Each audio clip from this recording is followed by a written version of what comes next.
Minhas caras, meus caros, há uma frase do poeta latino Horácio, que eu costumo citar no programa É da Coisa, aliás, cito bastante, né? Est modus in rebus, né? Est modus in rebus, com R, né? A frase original é maior, mas eu pego essa primeira parte porque atende aquilo que eu pretendo. Há uma medida nas coisas, né?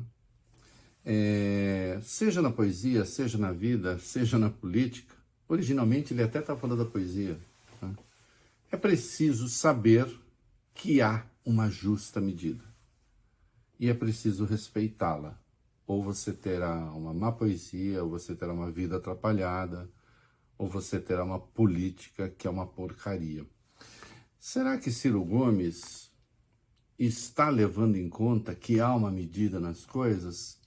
Eu suponho que não. Eu acho que ele perdeu o eixo, né? Destrambelhou. Por que eu estou falando isso? Vou chegar lá, ao fim desse comentário.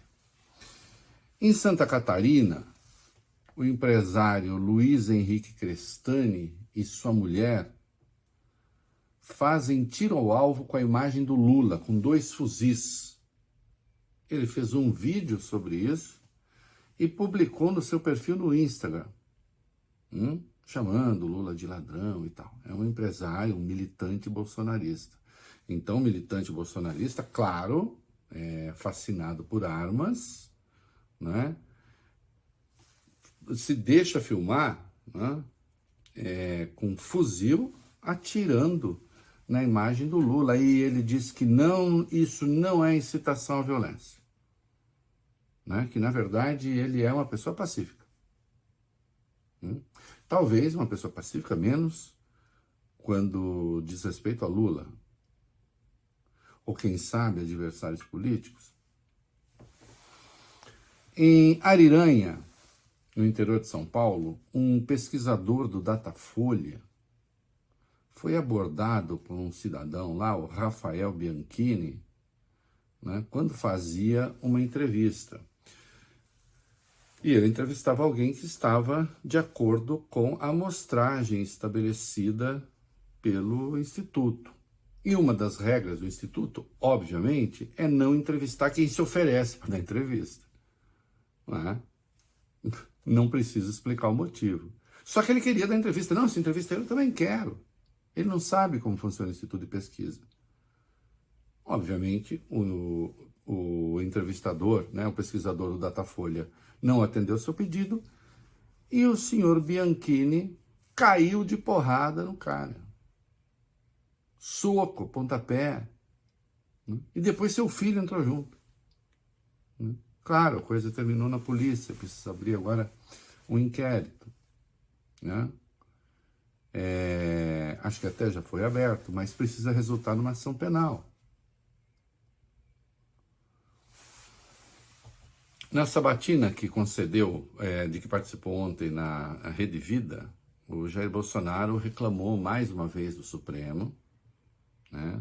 Disse que o Supremo interfere demais nas decisões do Executivo, estava se referindo à questão dos decretos de armas, decretos ilegais, diga-se de passagem, argumentando que aquilo é uma reserva que cabe ao presidente da República, né? E eu lembro que, segundo a Constituição, todo ato é judicável, todo ato pode passar pelo judiciário. Não existe essa conversa.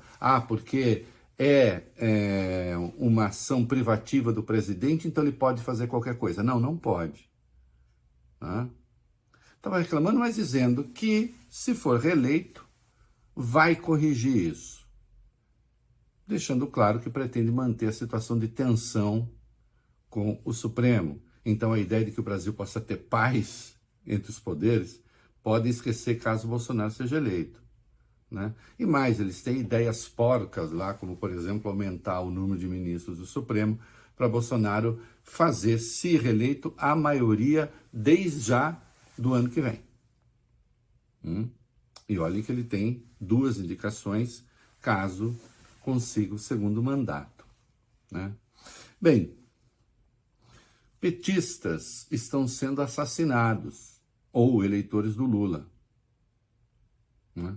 Nós já vimos isso acontecer, perseguidos. Esses eventos que eu acabo de relatar. E, no entanto, Ciro Gomes concedeu uma entrevista, e agora ele está se aproveitando da rede de apoio a Bolsonaro, numa óbvia dobradinha com Bolsonaro, dizendo que Lula é um fascistoide e sempre foi. Então, diante de tudo isso, Ciro vê o Lula como fascistoide. Está bravo porque pessoas identificadas com a sua candidatura estão anunciando voto no Lula, é o caso do Caetano Veloso, do roqueiro Tico Santa Cruz. Teme o voto útil e então vem com essa história, né? Fascistoide, diante de tudo isso que vocês estão vendo, seria o Lula. Ele tem coisa de 7% dos votos. É a mais baixa pontuação a essa altura na comparação com as 3 outras vezes em que disputou a eleição. 98, 2002 e 2018. Parece fazer sentido. É isso aí. Ciro est modus in rebus.